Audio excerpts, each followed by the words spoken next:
South Africa was once a haven of unbelievable footballers with personality, when the players were running purely on passion to master their craft. And Thabo Mngomeni is one of the dribbling wizards who showed us that this game is not just a sport but an art, and the pitch was his canvas. Untouchable, stylish, unpredictable, magical, electrifying, with stadiums filled to capacity.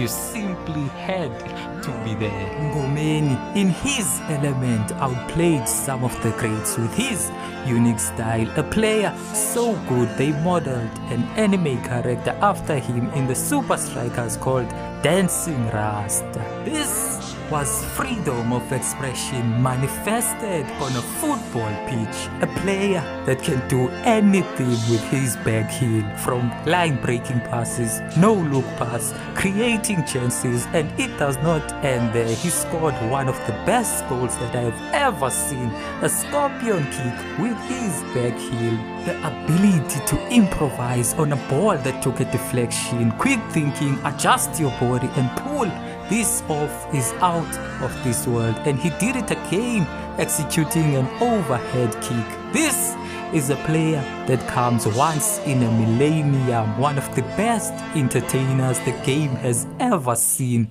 If you know, you know. And he helped Orlando Pirates to a league title and multiple trophies, scored at AFCON 2002 to help Bafana Bafana top a group. One of the best midfielders I have ever seen, and his legacy is not talked about enough.